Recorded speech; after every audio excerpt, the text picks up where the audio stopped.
Welcome everybody. Welcome back. Today we're going to be going through the classes, the first level classes in Baldur's Gate 3. Right now it means we're going to be going through the initial leveling guide for the 6 available with their subclasses. We don't have all of them leveled up to 4 yet, so I don't know exactly what each one's progression will be, but those will be future videos.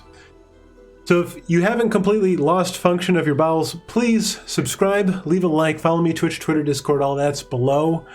Twitch and Discord, or Twitter and Discord are there for letting you know when I'm going live, all right?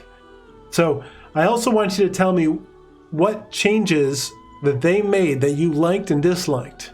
I'm really curious, because this is early access, things can change. We don't know what's 100% in stone just yet. But let's get into it. So first off, we've got the Cleric. Now, if you watched my previous video, we got information from some moderately respectable websites indicating 3 potential subclasses: Life, Light, and Trickery. They were right. They're right about everything, actually. Hats off to them. So let's delve into what we're looking at and see really what is maybe different about them. So initially we get to pick our deity. This doesn't really change anything, at least from a character creation perspective. This may have effects, advantageous, adverse effects potentially in the real world. We don't know. I don't know yet. I haven't really come across that so much. But all right, we're picking Baal. All right, so then we get to customize.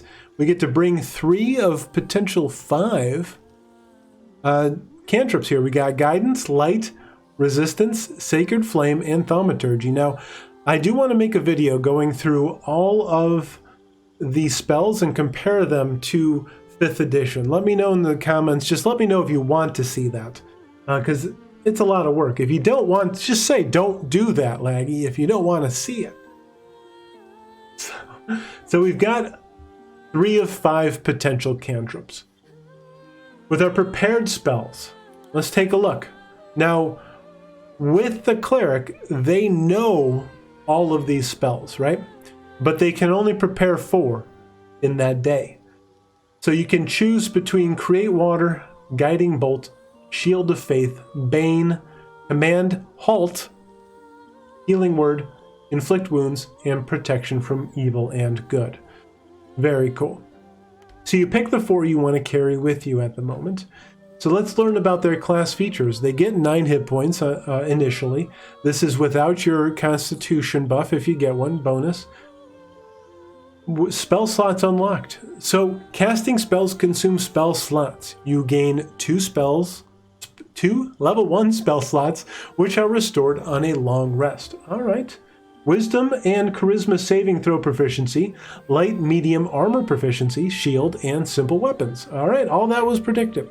Now, as we are the light, there we go, the light domain, we should be doing more heals, right? But we also gain heavy armor proficiency, so we're very, very tanky. We've got the Discipline of Life, which when your devoted empowers, your devotion empowers your healing spells. When casting a healing spell, the target regains additional hit points equal to 2 plus the spell's level. So level 1, 3, level 2, 4, and so on. Domain spells. Okay, so these are your domain spells. You get Bless and Cure Wounds for free. So this is just going to be standard for all 3 of these. I won't go over that each time, but you'll see those down here. I've made this video a few times, and each time my head seemed to be in the way of all this bottom information, so I'm making sure I'm not in the way of any info this time, all right? Hopefully. We'll see. We'll see. So that was the life domain. So they do a little bit more healing, and they gain heavy armor. So let's find out the light domain. The light domain, if you remember, was the light spells, but you also got fiery spells. So it's more of an offensive Cleric. So you pick your deity here. We got Tyr. We've got our cantrips. Now you'll see there's only 4. Why is that, Laggy? Because you're granted cantrip of light automatically. So you don't even have to pick that. They just give it to you, and then you can select 3 others. You get 4 cantrips in total. Now, this is a little confusing to me because I haven't made one directly from this menu yet, but Bless and Cure Wounds are in here, and they weren't in there for Life Domain. So it made me assume with the Life Domain you have them prepared anyways. So I'm assuming here you don't necessarily have them prepared. That's probably the distinction. So all of this is the same. The subclass features are Warding Flare, which you shield yourself with Divine Light. Use your reaction to impose disadvantage on an attacker, potentially causing their attack to miss. Okay. Okay. Ah, yes. This is... Okay. So instead of naturally obtaining Blessing Cure Wounds, we are obtaining Burning Hands and Fairy Fire. Very cool. So Fairy Fire, this encases multiple targets in colorful light. The targets turn visible, and attack rolls against the targets have advantage. Awesome. This works party-wide. Everything that attacks it will have advantage. So cool. So again, this is a more offensive Cleric. Now let's find out what the Trickery Cleric is. The D-bag Cleric, right? So we've got, we'll go with Mistra. The cantrips, back to normal. We've got 5. We can choose light if we want to. Or we can leave light behind. But if you choose light, okay, never mind. We're not quoting songs this time. Same everything here. The main difference is we're granted Charm Person and Disguise Self, as well as an action, Blessing of the Trickster. Now, this works just the same as it does in 5e. The book, I should say, Player's Handbook, grant another creature advantage on stealth checks. Awesome. You can only have 1 blessing on 1 creature at a time. So you get them through, have them pass their stealth checks if they have to get through a narrow corridor or something. Not a narrow corridor, guys. Narrowly around something. There we go. And then you grant it to someone else. They pass on through. So this is the stealth and obvious trickery subclass. So super close to what we've got in our Player's Handbook. Very, very close and very fun. I like that a lot. Now the fighter, they gain their subclass at level 3. I might be wrong. They definitely gain stuff at 2. But right now we just have our simple basic hit points. We've got strength and con saving throws, light, medium, heavy armor, shield, simple weapon, and martial weapon proficiencies.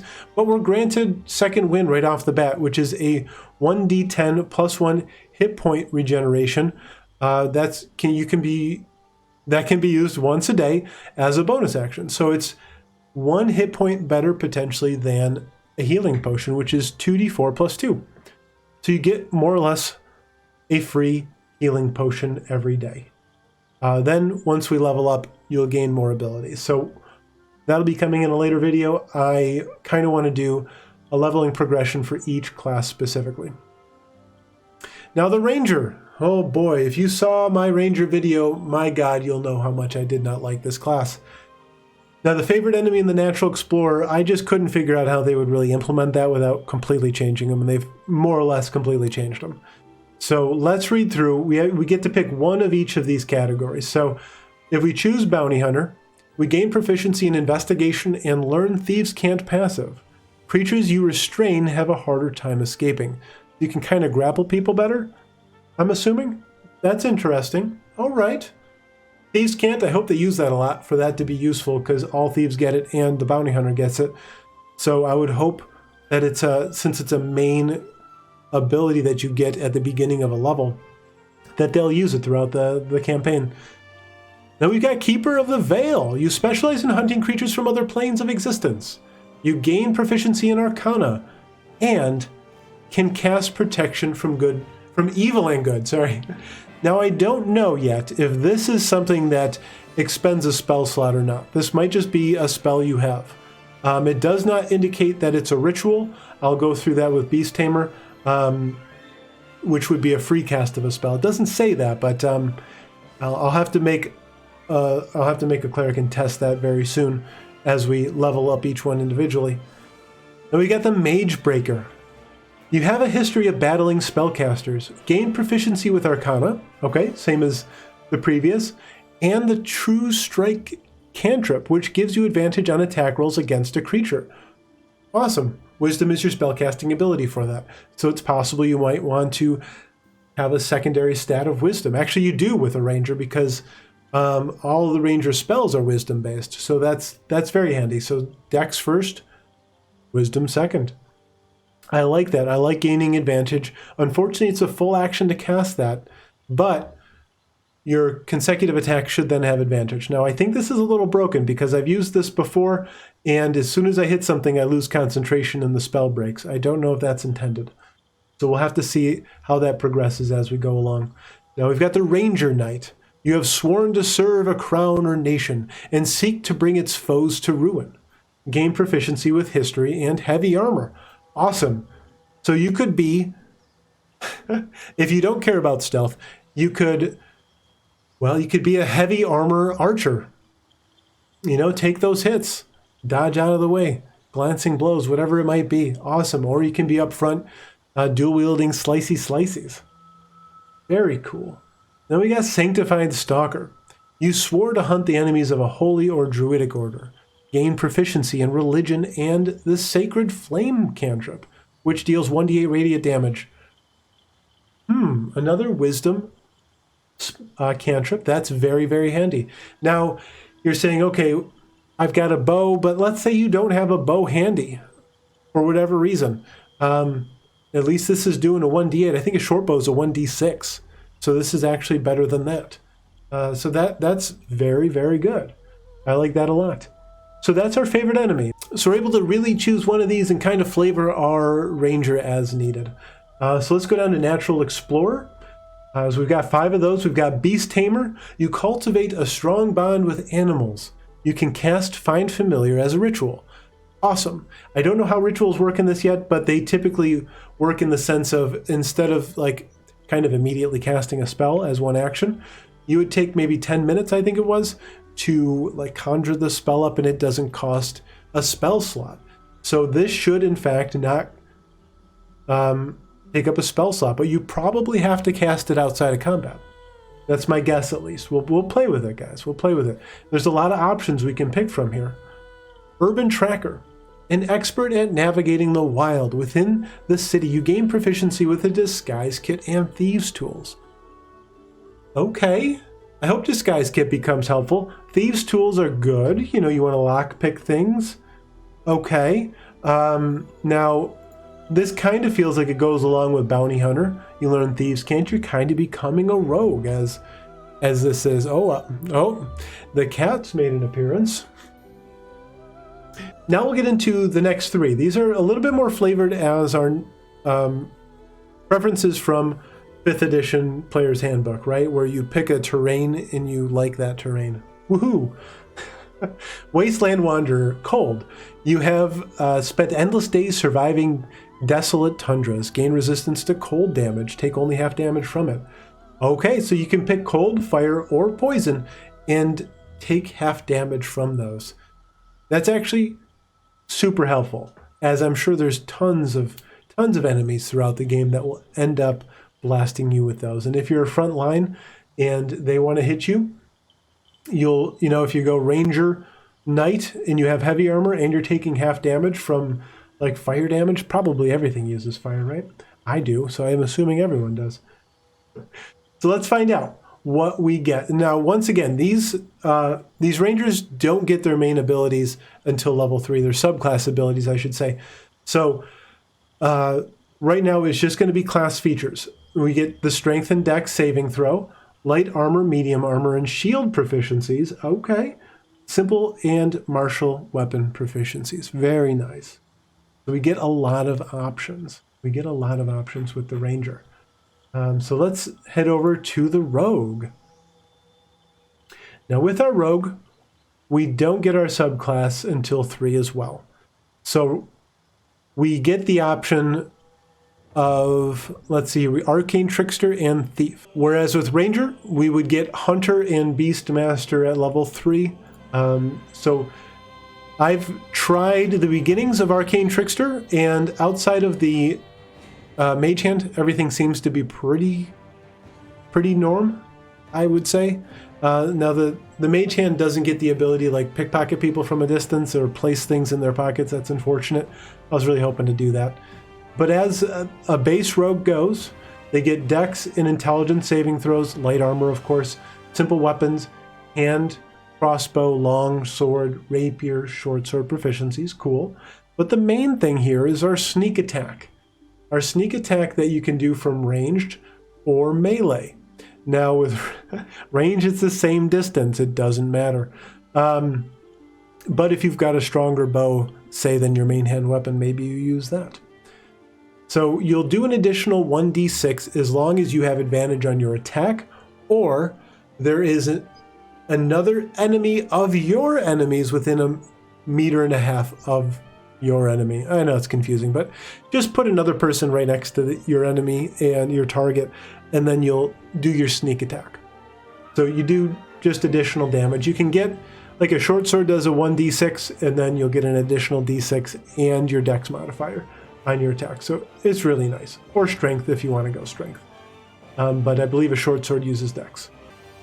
But moving on to the Warlock. Now, I didn't get to make the Warlock or Fighter video before the game came out. There's kind of a reason for that, especially with the Warlock, because it was utterly confusing. It was going to be an enormous video that I think I probably would have lost a lot of folks on. So I figured I'd wait until this came out. Now, I think a video showing all 4 leveling progressions would be pretty vital for the Warlock, but I'll try and articulate why they are very good. So we get the 2 subclasses of the Fiend and the Great Old One. Both work a little bit differently than the player's handbook. Initially, we get 2 cantrips, which is going to be where a lot of your power comes from, surprisingly. You get Eldritch Blast, and you can pick another one. I would say, no matter what, pick Eldritch Blast, unless you're Casto. But if you're the rest of us, pick Eldritch Blast, as you'll probably be able to enhance it as you go along. That's sort of a benefit. You don't get a lot of spell slots, but you get to enhance your Eldritch Blast, and you get to cast all your spells at the highest possible spell slot that you have available. So from our spell list, we get a wide variety of spells here to choose from, damaging spells, armor spells and such, which is very handy. You only get 2 spell slots initially, but due to being a Warlock, you gain Warlock spell slots that recharge on short rest, not a long rest. Short. I mean, long rest as well. But blow up people with your spells, you know, take a little short rest, get your spells back, hit people with your Eldritch Blast, do a lot of damage. They're very good. You get wisdom and charisma saving throws, and you can wear light armor. A wizard can't wear light armor. My God. Simple weapon proficiency as well. So the Dark One's Blessing. Now this is what's a little bit different. When you reduce a hostile creature's hit points to 0, essentially the gift from your patron grants you charisma modifier plus level in hit points. So if you have a 3 charisma modifier as your max right now, in your level 1, you'll get 4 additional hit points.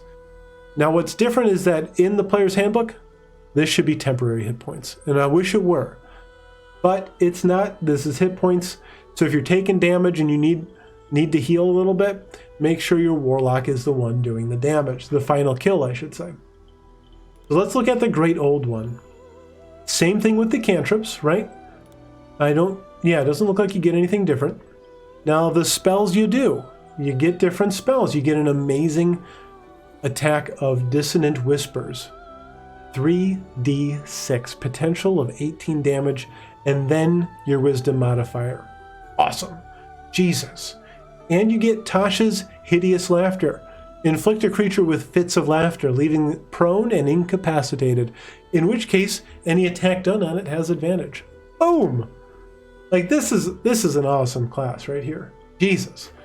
Now, you'll see there's no subclass feature down here. Why is that laggy?